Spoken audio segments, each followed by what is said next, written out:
Hey there! So today we have another review. This is a beer courtesy of Will and Dan from Nebraska. And this is Hazy IPA, version 10, so 6.5. I think it's Citra Mosaic Simcoe, I want to say. But anyway, it's London Ale 3. They did all the kind of standard ingredients, like, similar kind of like ingredient treatment. But last time we didn't really quite enjoy it. And yes. I will say, this is one of those styles that you cannot bottle. It's just served off the keg the best, and man, that is a great example. So, I think Scott Janish just talked about this. No, not Scott Janish, Brewlosophy has talked about this. That is the weirdest color of a beer that's not fruit I've ever seen, right? Yeah, it's not really hot in Florida. Put it into the fridge pretty much right after I got it, and it's just got to be like, some amount of oxygen got into the beer. So, I don't know if you guys can see. It's murky, and I've seen that in some commercial beers, but this is like, it almost has a purple tinge to it. It's very strange for a beer that has all simply pale malts. Like, there's no reason for it to have this kind of like, it's hazy, but that is like mud water. It's almost got a purple tinge to it. Like, what is that color? It's very hard to describe. You know what? It looks like, I've described before. It looks like mop water. It's got a brownish hue to it, so there's no reason to really give. Head retention is fantastic, but it's no hoppiness for sure. Yeah, there's a nice like little bit of grapefruit,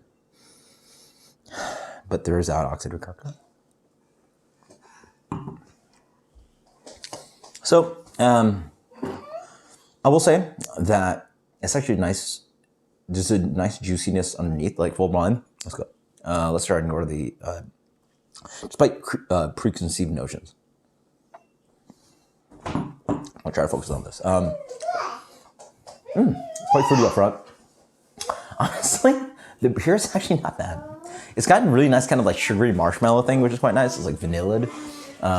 That might be the esters pushing through. There's a really nice kind of like, from the hops, it's just like lemony, kind of like lemon curd. It's very fruity and desserty.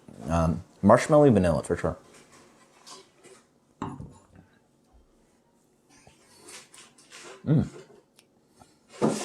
Yeah, citrusy, not too tropical, maybe a little bit of pineapple.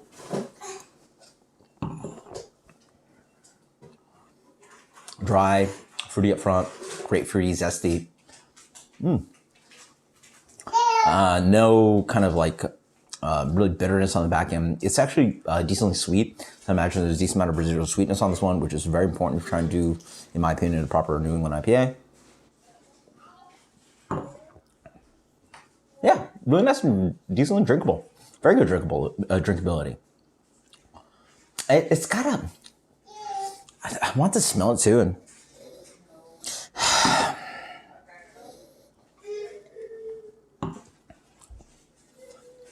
there's a little bit of like wordy kind of thing up front, maybe. No, maybe. Like, yeah, no, it's a homebrew, but yeah. Oh, they're good. Yeah, there I taste. Yeah, for sure. Now I'm looking for it. There, it's certainly there. Maybe I don't find it in commercial beers, but a little bit of this like wordy sweetness. So it comes off, wort-y, as in it tastes like wort. Like, I don't know. Maybe the beer's not completely finished out. Well, the residual sweetness works with the style, but it does taste a little bit like wort. The fruitiness covers it so well. The hoppiness is absolutely fantastic. Yeah, quite nice. And so it has a little bit of homebrew character to it. Like, just had enough of them where there's just that like, just kind of like, again, wort sweetness. You ever drink wort before? It's, maybe not completely finished right all full way. I mean, maybe hit terminal gravity, but I don't know what it is. So, I mean, I'm not a home brewer myself, but just like knowing, having experienced this, it's like, it's hard to find commercial beers that like, or homebrew beers that completely taste commercial. And this one sort of comes off like that. And that could be the oxidation, it doesn't taste complete. And so I'm blindfolding myself, like tasting this. It's actually quite tasty. So, was this commercial? Yeah, it's fine. For a, I'm gonna open my eyes now. Now I'm reviewing it. For a commercial beer on flavor, you know, decent small brewery. You know, I wouldn't think it's something like elite or something that, you know, we've been mass produced, but local, you know, craft brewery doing this as their take on New England IPA, pretty good. I'd give it a solid B to B minus. But then the beer comes like this. Ugh. You can't get away with that. Like as a tap room or something, like I would immediately pull that beer off. There's no way. We actually had that at the brewery that I work for. We had a beer that I think was kegged incorrectly or something like that. It came off this color, or not as bad. It's certainly not this bad, but it was not the right color. And that's what happened when we had New England IPA with the oxidation. So for that reason, is this commercial? No. But if it was, I'd give it, I mean, you have to give like a D or F. But taste-wise, I'd give it like a B minus. So like, it is wordy though. And the aroma is not right because like it's oxidized. So